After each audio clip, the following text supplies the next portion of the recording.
Beaten and robbed of his sight at the age of 26, Belo Cipriani was unexpectedly thrown into the world of blindness. His acclaimed book, Blind, a Memoir, shares the many challenges that he faced and what has helped lead him to a successful career as an author, teacher, and disability advocate. And it is our pleasure to welcome Belo Cipriani, who is the national spokesperson for Guide Dogs for the Blind and 100% Wine. Welcome. It's good to have you here today, and you're with Belo, who's being quite attentive with you right now. Welcome. Thank you, and Oslo's happy to be here too. Well, he's a sweet dog there. Tell us about National Disability. This month has been designated for that, and it's to obviously increase awareness inside the workplace. What would you have us know? I think that one of the biggest misconceptions people have about people with disabilities is that we don't want to work, or worse, that we can't work because of our disabilities, and so that's really erroneous. I know a lot of people with disabilities who want to work and who are just struggling to get that first job or get back into the workforce after becoming disabled.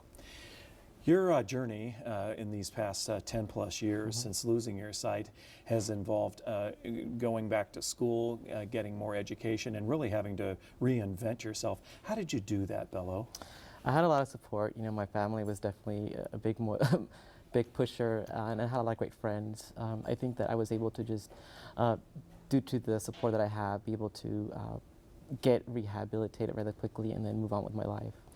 You talk very movingly about the circumstances that brought you to this position and situation. You were beaten by people who were thought to be your friends. How did you get over the anger of that?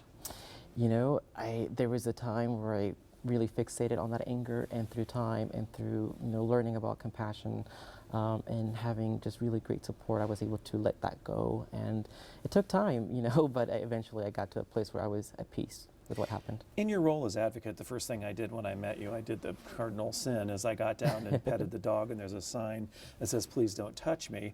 What would you have us know that would assist you, and we're all talking about normalizing our lives. What's a good way that we can approach that?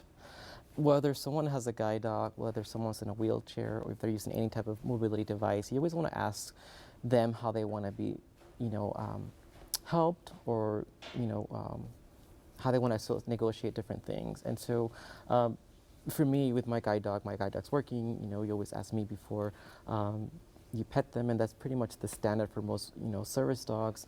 People with different disabilities and who with other mobility devices may have other etiquette involved. So I always ask people, you can't put all people with disabilities in one box, or just ask them to see how they want to negotiate an item. That's a good place to begin. Just ask, even if it's crossing a street, can I lend assistance? And if Correct. It's no, then you're on your own, and that's the way to do that. There's so much to talk about and so much to learn about all this. We appreciate you and your role traveling the country, and now here as a resident in St. Louis Park. So welcome home. Thank you. To the Twin Cities.